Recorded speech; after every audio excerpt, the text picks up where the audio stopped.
Hey, what's happening? It's your boy, Weather Charles, the Godfather.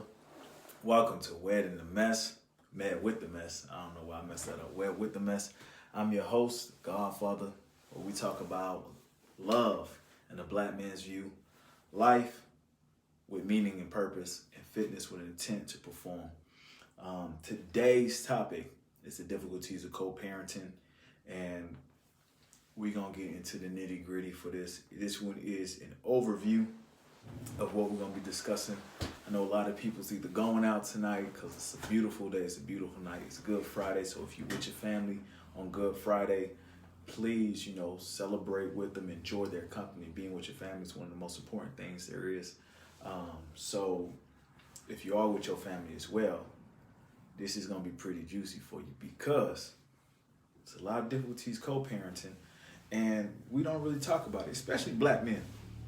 Black men don't really talk about it with other folks, other than their brothers, right? They don't really give their version, their view of what's going on in the world, especially because it pertains to them. A lot of black men, us brothers, we hold it in and we try to, take the high road. Feel me? I am the alpha male of the family, so I'm gonna hold it down. That's what black men do, especially when it comes to the difficulties of co-parenting. Now, you see the title we're gonna get into. I'm waiting for a couple more people to log on in, and then we're gonna get started.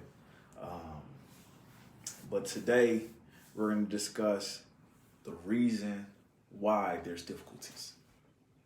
That's really it. The reason why there's difficulties. This is going to be a 6-show series. So this is show number 1. The General, show number 1. And this all started back in the day, about 1968, when you had families within the home.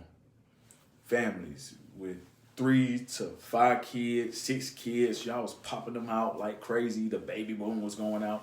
You had families in the home. And then they shifted the guy off to war.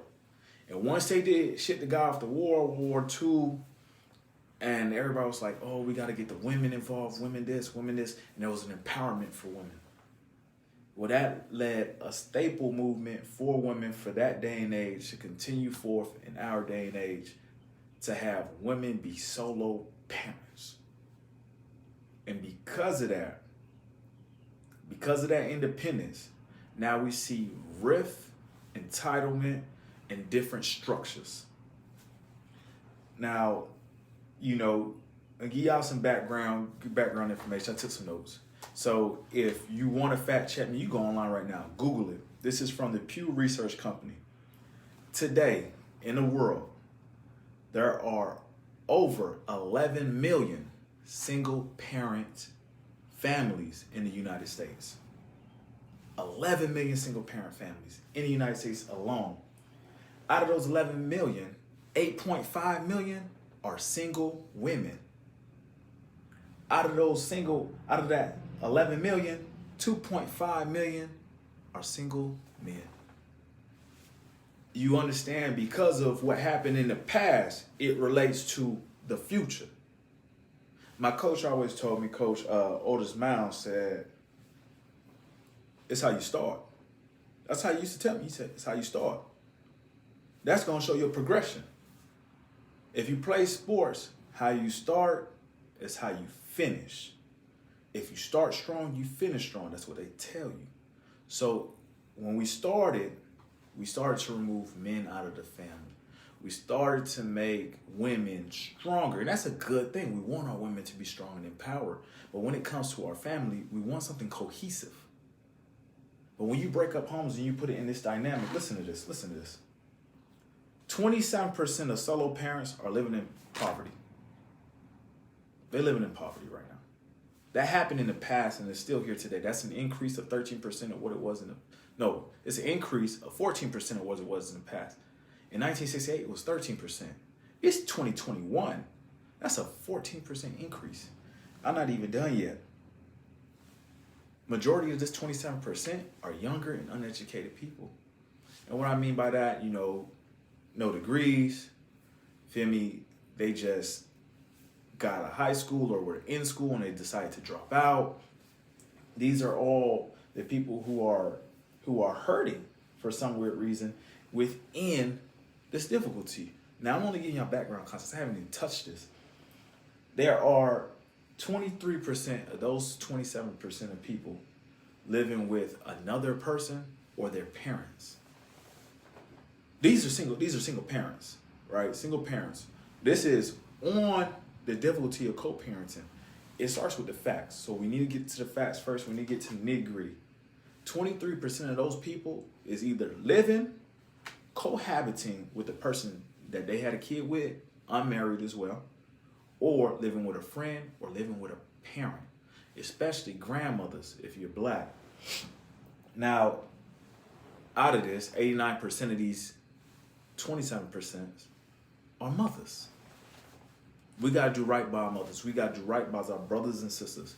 Young black man, you got to do right by that black sister. You got to do right by that white woman. You got to do right by the Hispanic woman. You got to do right by that Asian woman. You got to do right by the females that you had laid in bed with, because that is your choice that you did. You laid in bed, and now y'all got a kid. Now you got to do right by that. You have a responsibility. You got to be accountable for that. On top of that, it goes in vice versa. Yes, there's 89% of mothers, but there's also 11% of men. And not to judge men and say, hey, we ain't nothing, we not present. Men are doing their job nowadays of being more present in the household, being more present for their children, being there and accountable for their own actions and behaviors and holding up to their kids. So we want you to understand that women also have to represent their man respectfully.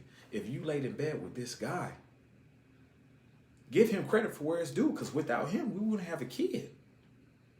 But with him, we have a team. And now if we have a team, we have to be cohesive.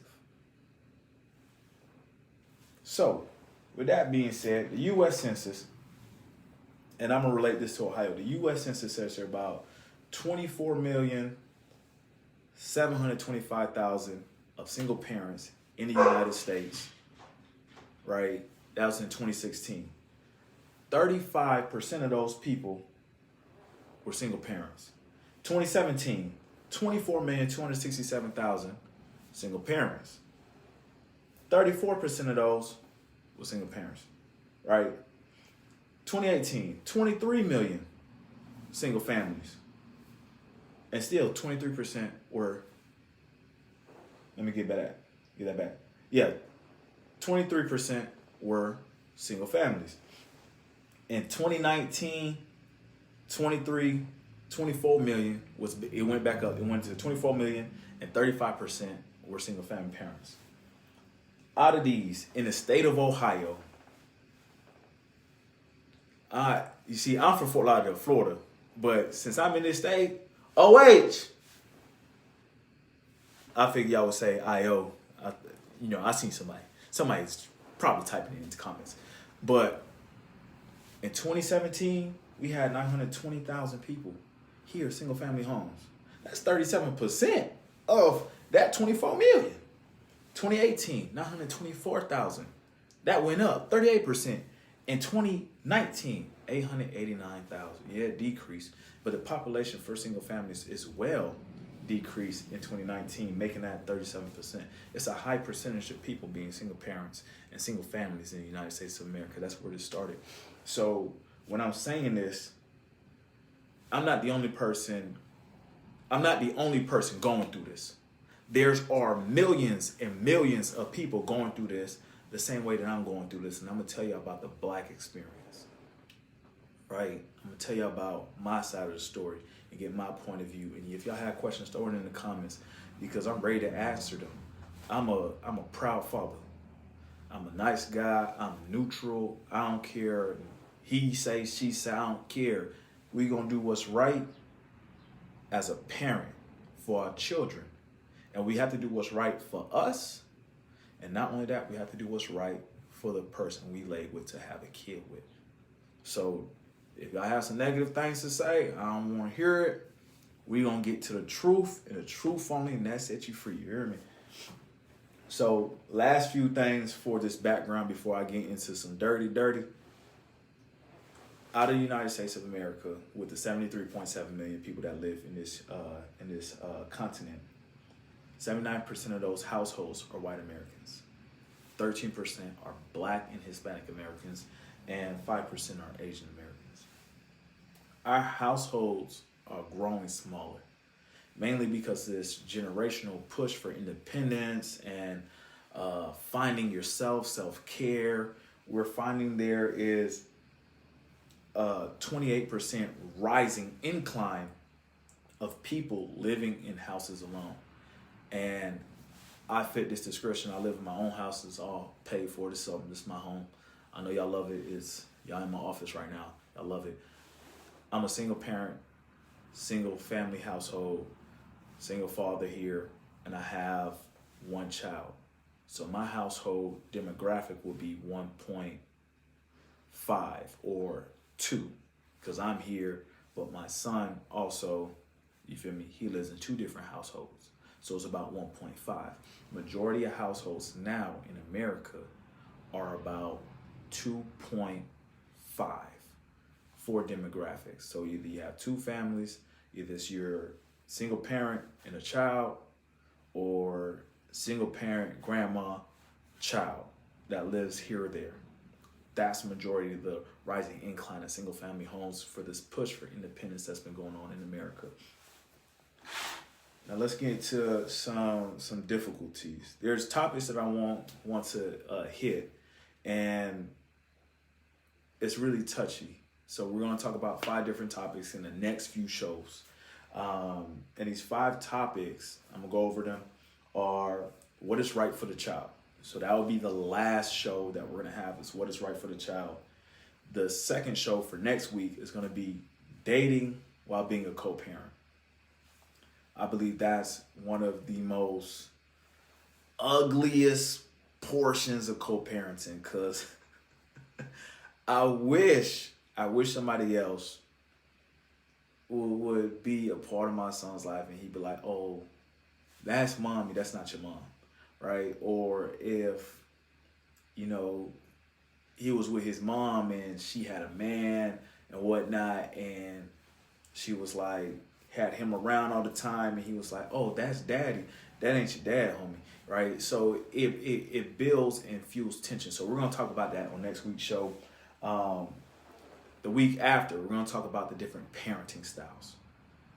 And that's going to cover a lot of major things I can't give y'all the scoop on that. I'll give you a scoop on next week's, because we're going to do that. But the parenting style, that's going to be huge. Afterwards, we're going to talk about who that other person is in my eye. Who that other person is in your eye, right? So if I'm looking at the mother of my child, how do I envision that person to be? What are my expectations? What are those potentials that I want? What are those standards that I hold them by? And how do I talk about them, behind closed doors, in their face, with my family, with their family, in the school, any person that you delegate with. So we're going to talk about that. And then the week after is being an accountable parent. What does that mean, and how do you do it? And I really believe those topics can either close the gap on co-parenting. It can bring people together for parenting. It can help you out in your situation, right? Whether, you're dealing with court situations, whether you're dealing with a parent that's trying to be controlling, whether you're dealing with mental and health issues over here. I believe these concepts and these stories, these podcasts, I'm going to upload the link on the podcast as well later on, will help you out with your situation that you're going through. Because to be honest, and I just got off FaceTime with my brother, Kevin. Shout out to Kevin Ulysses. Follow my man. That's my brother. I love him. Love my crew back in Orlando, Florida. Love my crew back in St. Cloud, Florida. Love to everybody in Kissimmee. Shout out to everybody over there. Shout out to Fort Lauderdale, Florida, the L. You know where we're from. Shout out to the Keys. Everybody pray for my uncle. Just want to give some love and some shout outs for them.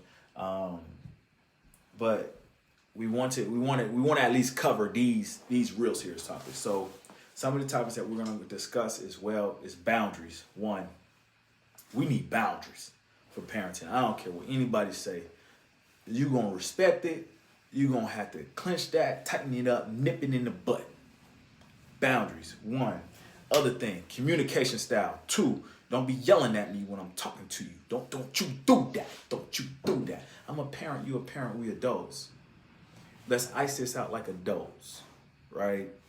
You say your side, I say my side. We come to an agreement. If we don't come to agreement, we staying here till we come to an agreement. It's not gonna be da-da-da, da-da-da, da-da-da. We don't have time for that wah stuff. We gotta get to a point where we're parents, we're adults, and we're handling the situation appropriately. Number 3, financials. Financials. I'm gonna teach y'all sign language. 1, 2, 3. Financials. You feel me? I'm teaching y'all a new language right here. This is how you do it. Financials is number 3. Not only how do you handle money, how do you respect my child with money and provide for him? And third, the other part, medical stuff, emergencies. How do you handle that? And under which pressure? Number 4, negative tones. We're going to be talking about this. Negative tones. We can't be bashing, loud mouthing, fat mouth. We can't be doing none of that. Number 5, updates on the child. That is important. Keeping your child up to date with the parent, what we're doing here, how the kid is doing, how the kid is developing, what is he learning, different things that you guys do in the house. What is he like? You know, what's that style? What's his preference? Because when he with me, he do something. But when he with you, I don't know what he do. When she's with you, she act like this. When she with me, she's an angel, right? So updating on the child. Number 5. Number 6, making it apparent, right? This is key. Making it apparent that you're present. The best ability is availability. As a kid, you always want your parent to be there. As a kid, you always want your parent to be there.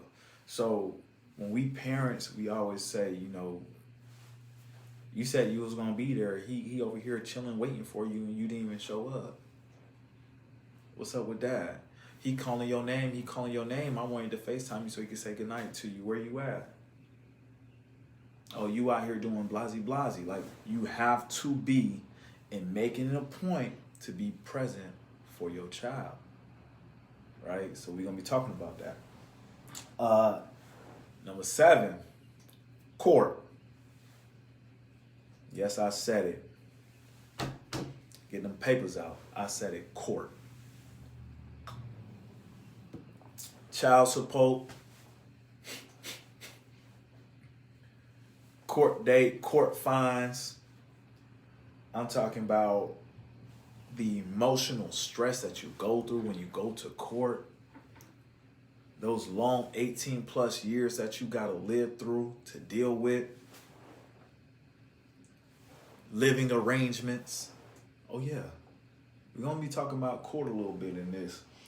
And last one, which is the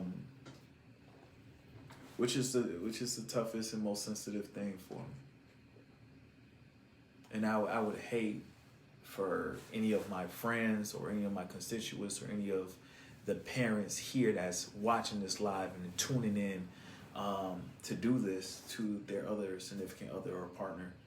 And that's keeping their child away from the other parent. I can attest on these. These are all topics that I've experienced. These are all topics that I'm an expert on. These are all topics that I have stats and information on that you can go back on Google and check out. This is serious. We have difficulties in America with co-parenting. We have difficulties within our homes of co-parenting. We have difficulties outside, going out, in school, out of school, single parents, single people, co-parenting. And it starts with us. It starts with us. If we take it too personal, we take it too far. I'm going to say that again. If we take it too personal, we take it too far. But when you put yourself in a different light, in a different shoe, and you look outside the box and you making sure that you're doing the best thing for your child, that right there will solve all your problems. You got to do what's best for your child. You got to communicate. And that's probably my most sensitive portion. We'll be talking about that. Love you, Chloe. Hearts. Love you, girl. Miss you. See you soon. We'll have to vibe sometime. And you got to see Messiah. He's knocked out of bed. But it's real. And I wouldn't be talking about these points, these facts, unless I didn't experience it. So I experienced it. I know other people experience it. I know whenever I go out in these streets and I'm working and I'm putting my time in and I'm working in silent, people are talking about this everywhere I go, in the grocery stores, with their friends, at the bars, in the clubs, right? In school, texting they homie when they're on a break. Like, this is what I hear. But nobody's really saying it. And as a black man, we don't really say it unless we're talking to our homies, our brothers. And that's a shame. Now, this isn't a black man's viewpoint. This isn't a man's viewpoint. But I'm going to keep everything neutral. I'll put everything on the table. Man, woman, or child. You feel me? Man, woman, or child. You will not be neglected. No, sir. No, sir. So, thank you guys for joining Wedding the Mess, where we talk about love in a black man's viewpoint, life with meaning and purpose, fitness with intent of performance. This was difficulties of a co-parent. We hit the borders of the background context of why there's so many people dealing with this and how many people are dealing with this in the United States of America, and not only the United States of America, but the 900,000 single families, single parents, unmarried, cohabiting people in the state of Ohio alone. Don't let me get down to Florida and the other states. It's ridiculous. But here in the state of Ohio alone, there's over 900,000 people that's dealing with this. And in Ohio, 63% of these people is white. We only have a 14% black population. You can find that on on the mayor website, summitcounty.gov. You can find that there, right? All these things I'm going to throw facts at. If y'all want examples, y'all have questions, throw them in the chat. If you have questions now, I'll give y'all some time to have questions before we log out. You know, I keep these things kind of short, about 25 minutes, so you guys have time to go pre-game, throw up. But here we go.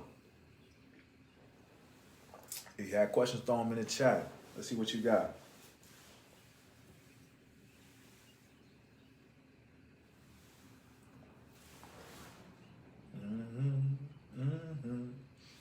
And while people wait to throw in their questions, I want to at least say Happy Easter to everybody.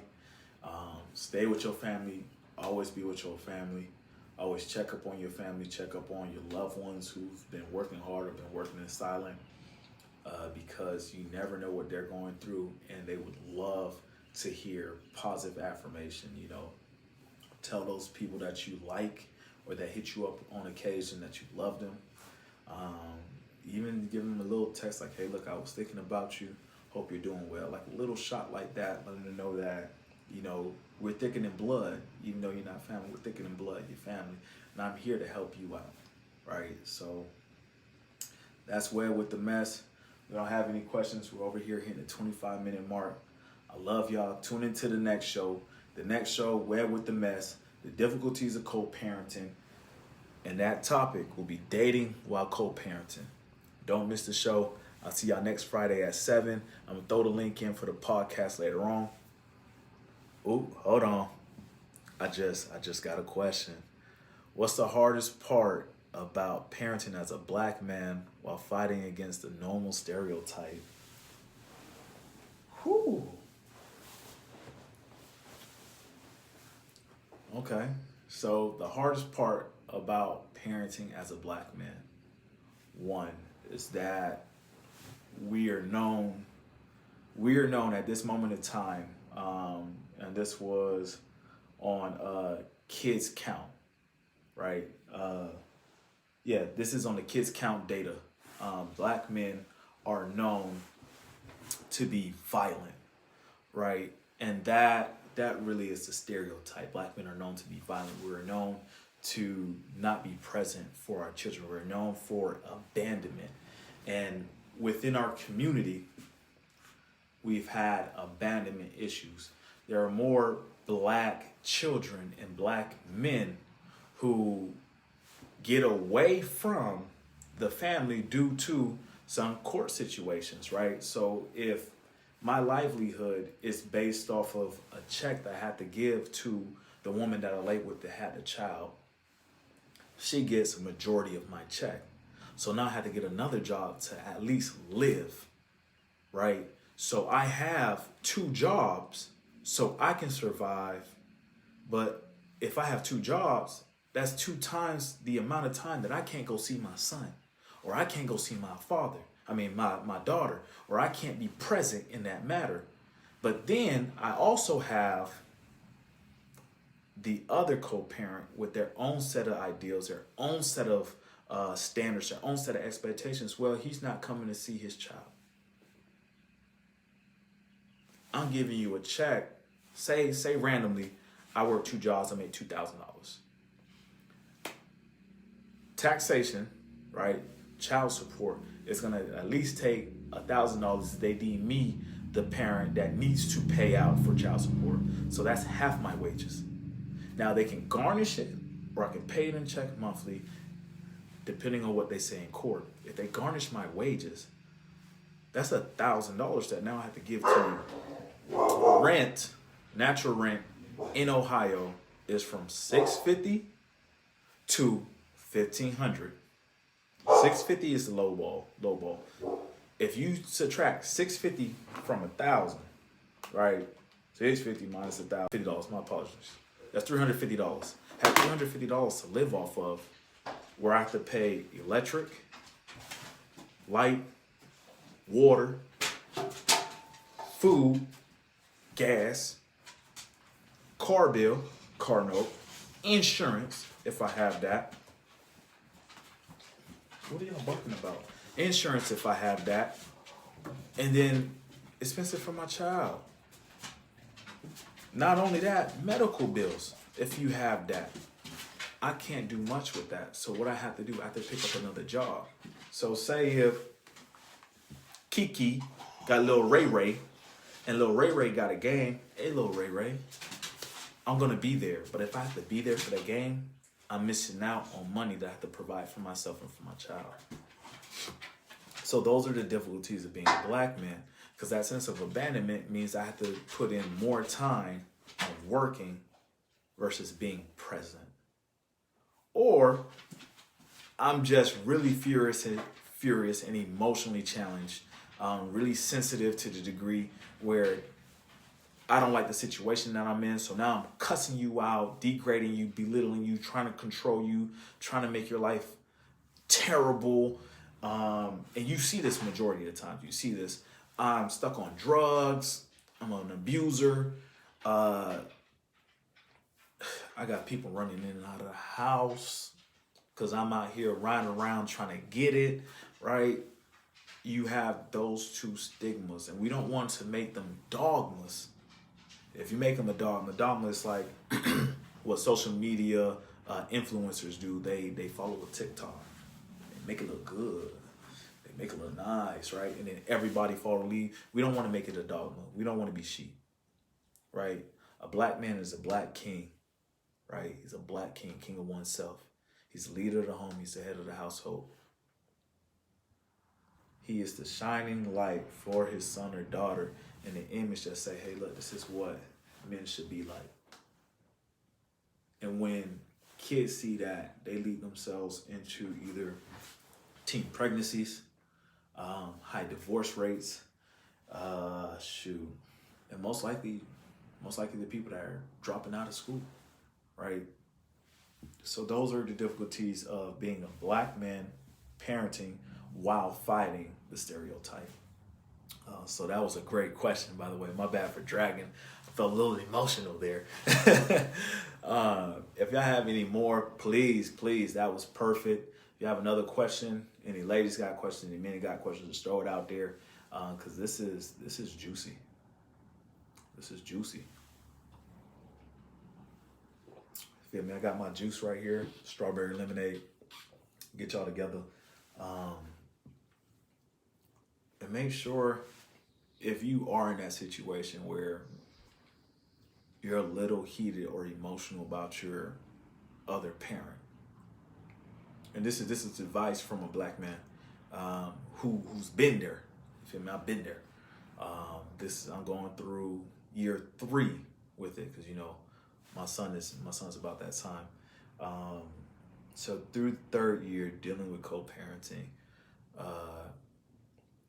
always respect the person who made your child.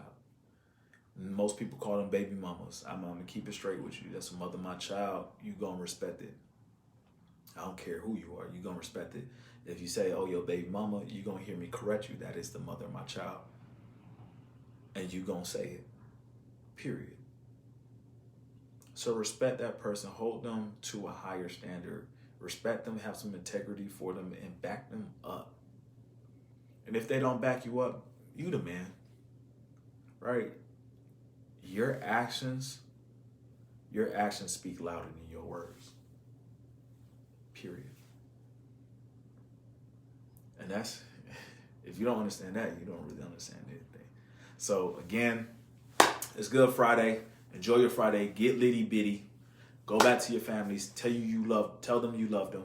Kiss them on the forehead. Give them big hugs. Tell them you miss them, that you would do anything for them, that no matter what, you're going to always be there for them. Through rain, sleet, hail, snow, firestorm, thunderstorms, tornadoes, tsunamis, anything. Tell your sons and daughters that you love them. Tell your moms, sisters, brothers, grandmas that you love them. And that without them, you wouldn't be the person you are. Happy Easter, everybody. Tune in to the next show. I love you. Wet out. 1 finger, 1 pinky, 1 thumb. You know what it is.